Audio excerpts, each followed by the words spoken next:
allow me now to introduce our second topic. I've talked about, we had a sweet, now we have even a sweeter topic now, because we are talking about matters honey. Yes, the bee honey.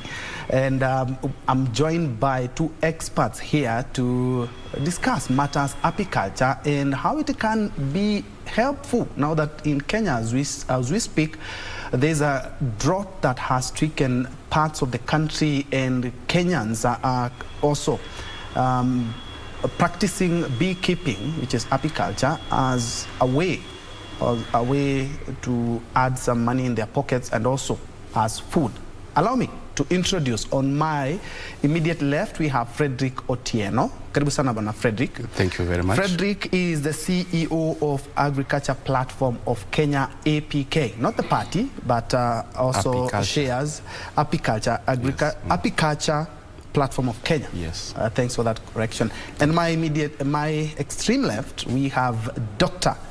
Jafford Ritha from the Chuka University. You wear so many hats. You are the director, farms, buildings, and enterprise, and you're also the director, the chairman, sorry, of the Rakanidi County Education Board. Gentlemen, karibuni. Let's talk about this sweet thing. Yes. Perhaps to start with you, what is apiculture? And how can it be of economic value to Kenyans?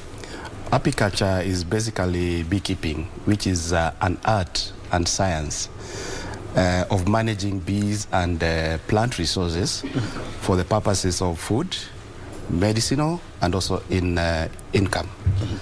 And you know, beekeeping, very many people have been scared about this thing.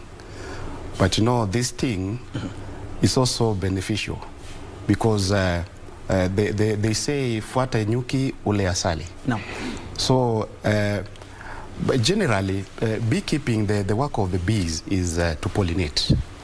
We have bees and other pollinators. So the main activity of bees is to pollinate crops.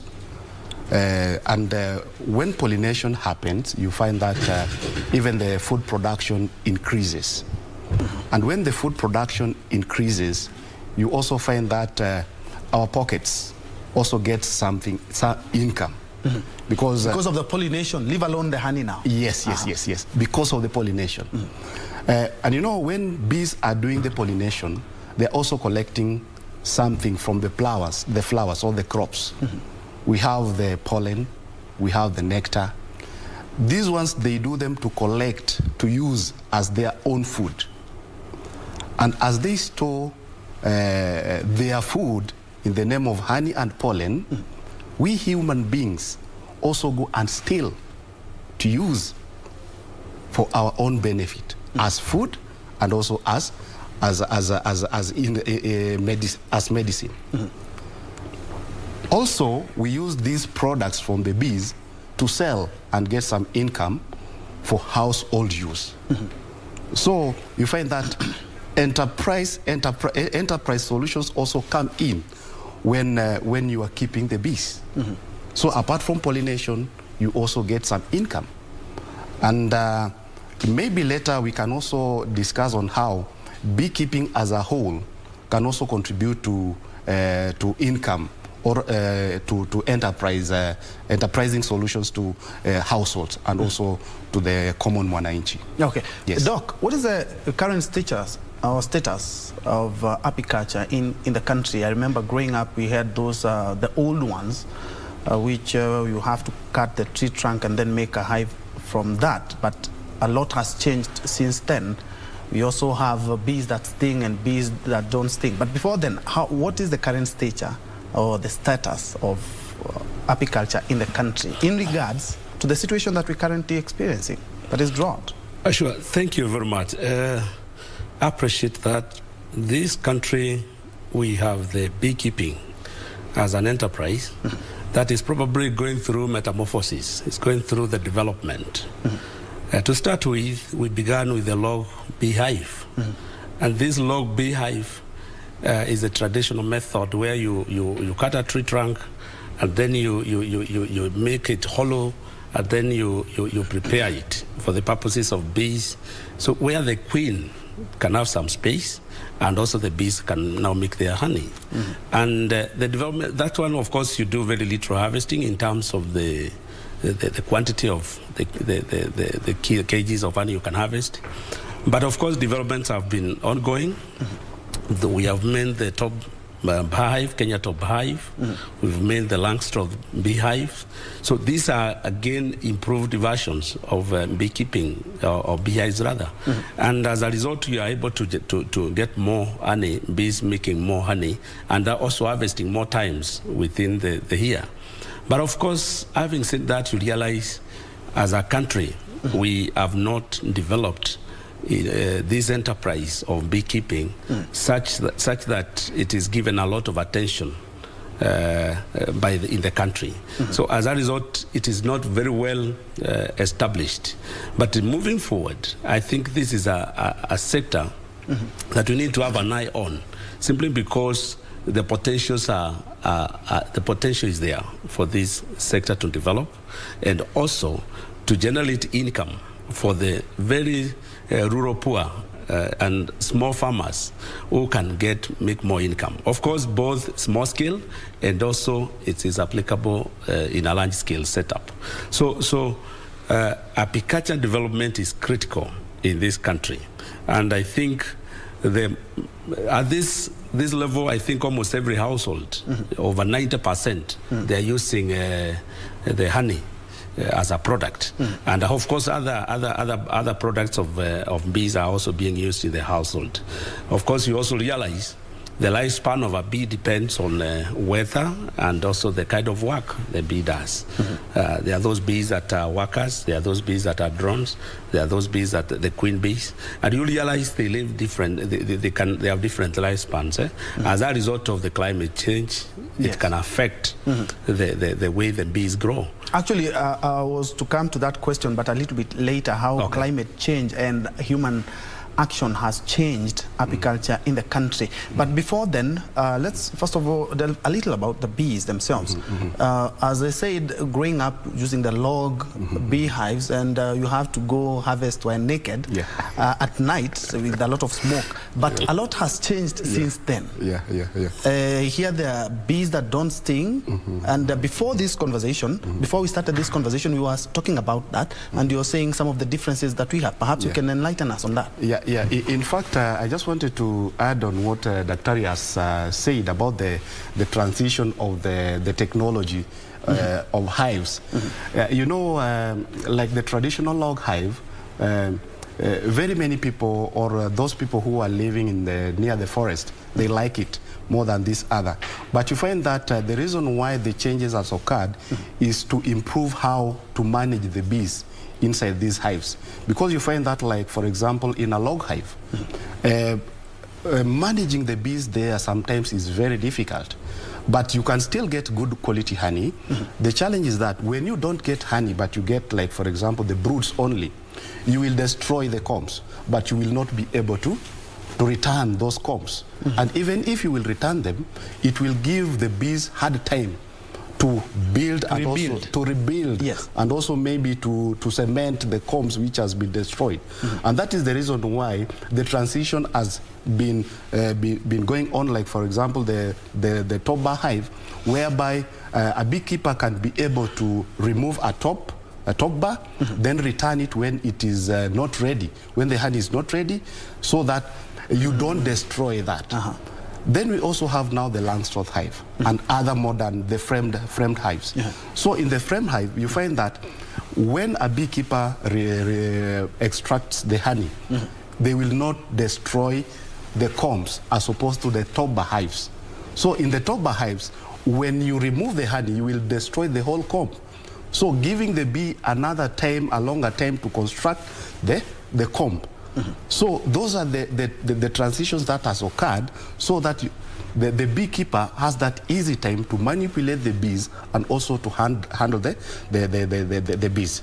Now, when we come to the bees now, the bees, I say that we have those ones that has got sting and those ones that has got no sting. The ones that has got sting, we call them Apis mellifera. The other one we call them melipona. They are all bees, and they all produce honey. The same quality? Not the same quality. Okay. Now, like for example, the stingless, the Apis mellifera, they produce a lot. Like for example, 10 kilos and above. The stingers one? No, yeah, the ones which are stinging. Yes.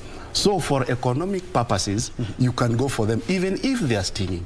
So if you come to the stingless one, they may be at most 1 kg. They are not they don't produce a lot. And they're the same. We share the name African bees. They seem to be no. They called meliponas. Yeah. So they are still African bees. They are still bees, but they don't sting. They don't have the stinger. Yes, but they don't have the same quality honey as the other one. Not really the same quality, but you see what I said is that the flowers the stingless bees are visiting, they are more than the ones which are being visited by the Apis mellifera because of the size. So you know the ones which are got the sting, they are limited to some species of plants which they cannot access. But these other ones, they can access several. And also you will find that even in the stingless bees, they have also different sizes, whereby there are also the bigger ones that cannot access the smaller, flowers. So it will also depend on the species. And this is the reason why we say that beekeeping is both an art and science. So this science is now what will now give us the several species we are having in this type of bees. Yes, Doc, you had talked about, of course, the bees have a huge role to play in the ecosystem. I remember years back, beekeeping was more associated with dry regions in the country like Baringo, the Kamba region, the Lower Eastern. But now, as a commercial, it's quite a viable option of business. How has human activity affected the bees? And also after that, of course, if affecting the bees, is also affecting the climate as we know it. Sure, thank you very much. Indeed, bees, they live across the ecological zones. They can do well within the dry areas in terms of arid and semi-arid areas, as well as the highlands, the humid areas. And that's why you see they cut across. There are those who are the bees you find in the dry areas in Kambani, in Tharaka, and other regions, Baringo and all that. We will also find other bees in the mountain areas like Mount Kenya, within the cold regions. The cold regions. You'll find bees doing well also. Now, the difference arises in terms of the flora, the kind of vegetation that are growing in these areas.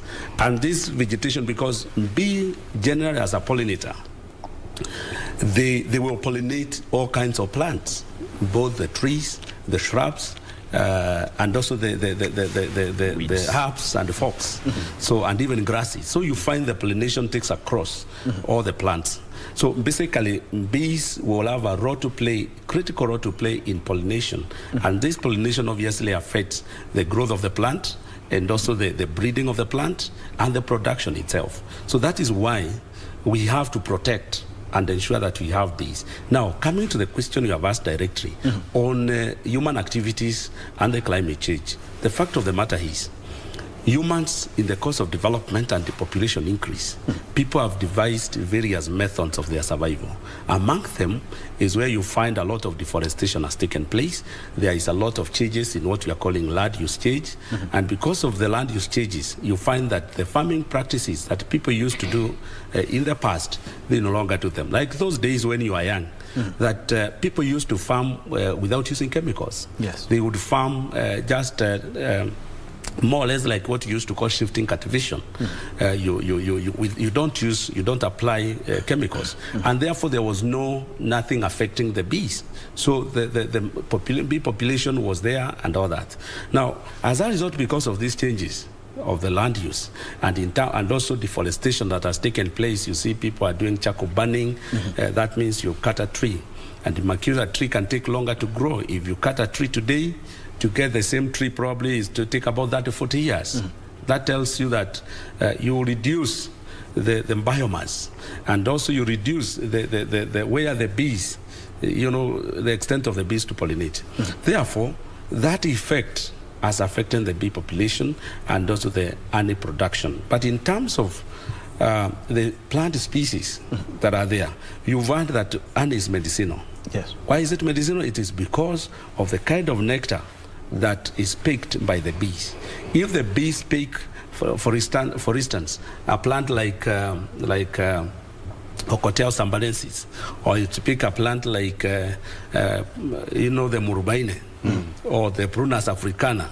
If a bee pick nectar from such a plant and it uses that nectar to make the honey, it tells you that honey will be medicinal, because the kind of the content is basically what is from that plant, and therefore the honey becomes what? Medicinal. So that is why the environmental conservation, in terms of the species diversity, we have to ensure we have, across the ecological zonations. That way, we'll be able to have, the bees producing honey, the honey that is also medicinal, and therefore, people also end up living longer. There is a product from bees we call propolis, and there is also royal jelly. These are very critical, products from bees, which they are highly medicinal. They are actually solutions to most of the infections, simply because they also get them from the various plants, the plant species. And even as my brother has said, you find that there is that bee that is able to get nectar from a flower that is even very deep, because the jewels, that which is very important is highly hidden. Highly hidden. So it's a certain bees that are able to get that one. So and even like the queen, royal jelly is what is used to feed the queen, and the queen can live for 3 to 5 years, where a normal bee lives to around 120, 150 days. Now you realize that for it to live longer, it is covered and protected, and it is through this very specific material that is provided. So there are those. So I agree with you that aspects of human activities have affected, the population of bees, have affected the productivity of bees, and we need to look at so that we ensure. And that is why we appreciate when the president issued the program of afforestation, the 10% tree cover, so to say, that cuts across the entire country. When we plant those trees, we are also doing productivity for bees and for honey. So it is not just one aspect. It is a holistic approach of the ecosystem to ensure that we conserve our environment, and by extension, we conserve our bees as well. Indeed. And Fred, just to add, I wanted to add something before you, Nini, about the ecological zones and also the temperatures, because you'll find that there are other areas where we say that these are the honey keeping or the beekeeping areas. You'll find that also these climatic conditions also affect the way bees move. You'll find that those areas where there is a lot of humidity, it interferes with the movement of bees. So you'll find that they don't move a lot, as opposed to areas where the temperatures are okay. So that is the reason why you find that other areas the bees like most than the other areas. And also you'll find that as human beings, there is also that thing we call fear. And very many people have that bee phobia. But you will find that there are those people who don't fear. Like even the Maasais, they live with the lions. But you will find that there are all those guys who cannot live, even seeing a lion, they will run. Yes. So there are also those people, maybe cultures whereby they can live together with the bees, with the wild animals. And this bee issue, it is something that can be inculcated into bees. We can also remove that fear from the bees so that we get that important thing from the bees for our own benefit. So, yes. Okay, and my question was in relation to what he said. What is actually the contribution of apiculture in the country, both economically and also to boost the big four. Of course, food security is one of the big four agenda. Yes. In fact, beekeeping has really contributed a lot. Because when we talk about the issue, like, for example, job creation, for example, beekeeping has employed very many people, including youths and women. Because you find, like, for example, when somebody would like to start a beekeeping project, the thing they will think about is the beehives. Where are the beehives coming from? The artisans, they have to make the beehives so that this beekeeper can buy. When that beekeeper is buying a hive, any particular hive, that person will be getting some income. So a job will have been created. When a beekeeper has produced honey and other products, there are those people who will want to trade in these products. So even the traders will come to buy some honey from the beekeeper to go and sell at a profit. So processing industry will also, the processing bee products will also contribute to job creation to both youths and women, and also even men. The transportation sector. When you want to transport bee products from one place to the other, you will have to pay something. So job creation is there. What about nutrition, food security and nutrition? Bee products, honey, pollen, propolis, all of them, they are source of food. Just like Daktari has said, you know, bees go from one plant to the other, collecting nectar and pollen. These are plant origins, which are food and also medicinal. So you will find that beekeeping has contributed a lot. And also the issue of pollination, which is the biggest. When bees are visiting flowers, from one flower to the other, or crops, you will find that productivity of those crops will increase. And therefore food security will have been met.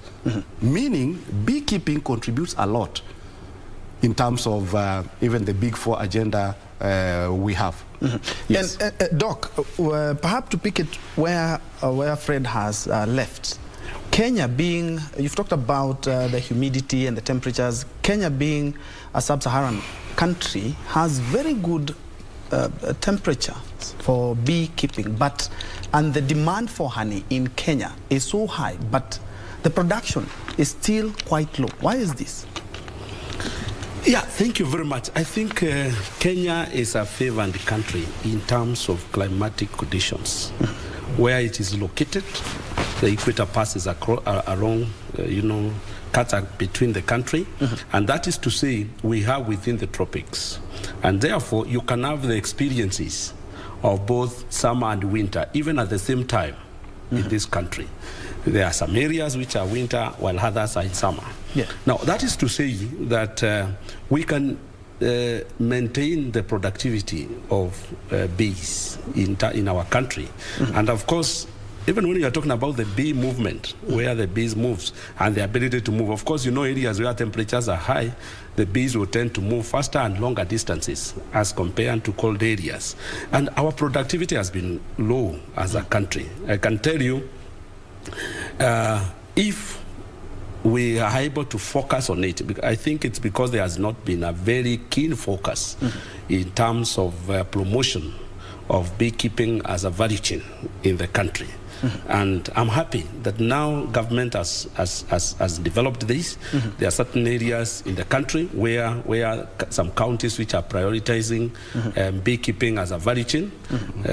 I under discussion with the Agricultural Sector Development Support Program, and there are certain counties that are prioritizing that. That means they are giving promotion to this value chain. I hope that even other counties, even those that may not have prioritized it, they consider that, because it is an enterprise that is as low input cost and with huge income or output that we get from it. So I think if as a country we focus on it, even at the academia level, because I can tell you, within our universities in the country, I don't think there is any university that is training apiculture as a program at even at a graduate level. Probably when we are developing to masters and PhD, but at graduate level, which is the primary training that we require for this, there is very little being done at certificate and maybe some diploma level. There are a few other countries in Africa that could be developing this, like Tanzania, because there is a lot of honey that comes from Tanzania. They produce a lot, so those ones they are developing. So I think as a country, we have a focus on it, both at sectoral level within the ministry and also within the academia.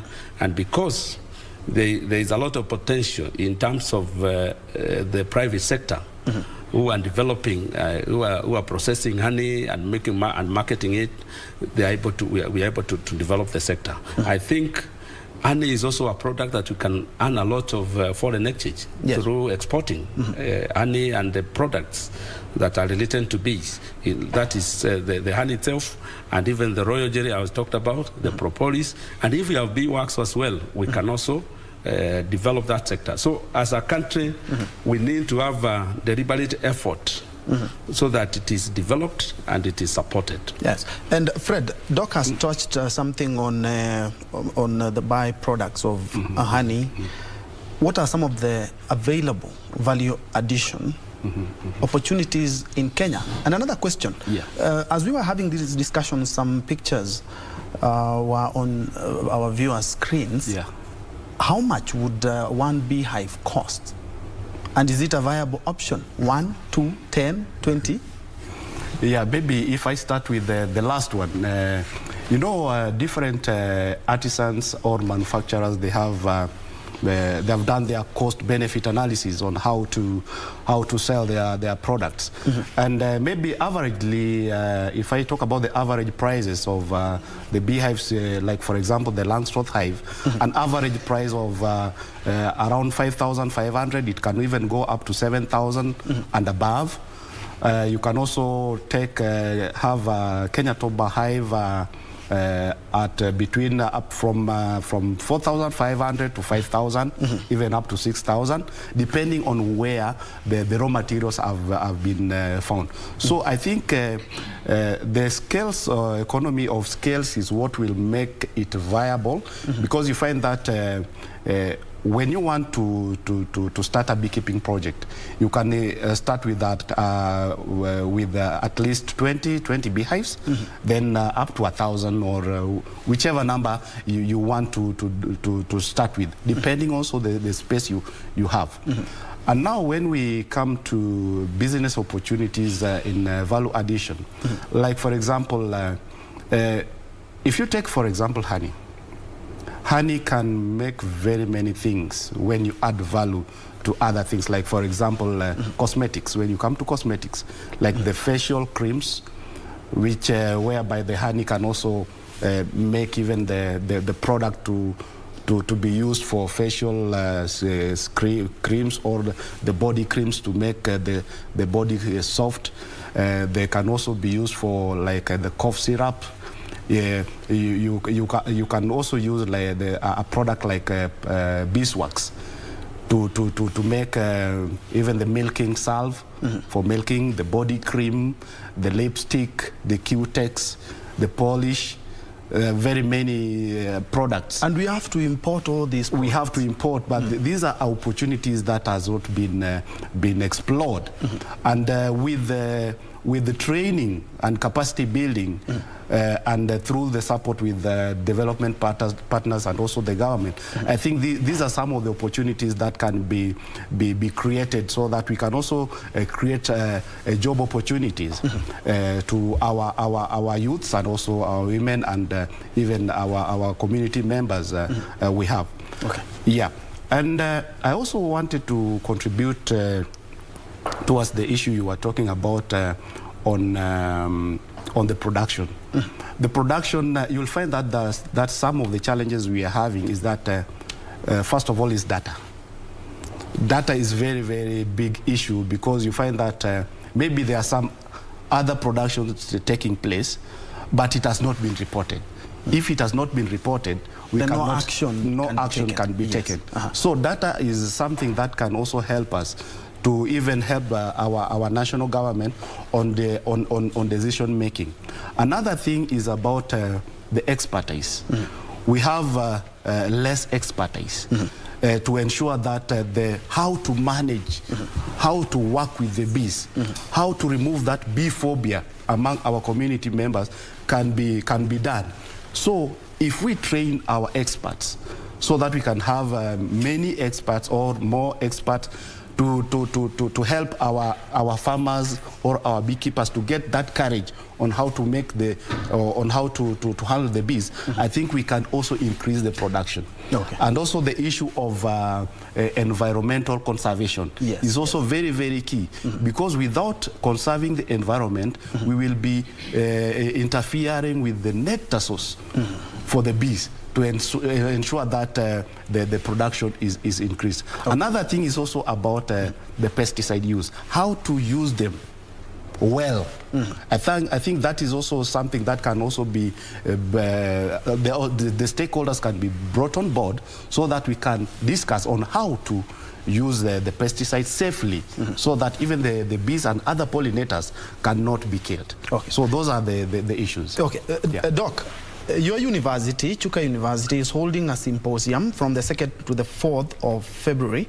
And the theme is apiculture, the apicultural agenda in addressing climate change, food security, and job creation.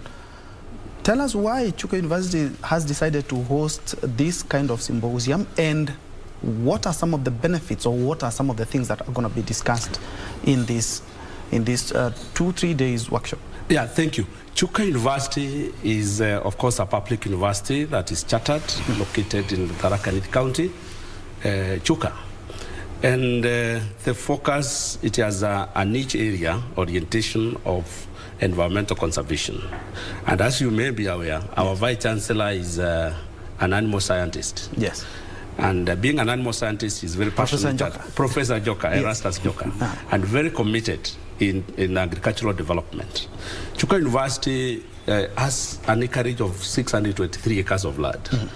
Part of it is a very vast area, in the raw area of Bekampangombe, that we refer to it as Kaireni Farm, 500 acres. Part of this is to set an apiary for honey production, and also for demonstration and training, so that the young people and the youth are able to leverage on this very key sector and make their income. Now, Chuka University, through the faculties, we are focused to develop this enterprise with a name of academic excellence in terms of the programming, and also in terms of enterprise development, generating income to supplement income of the university.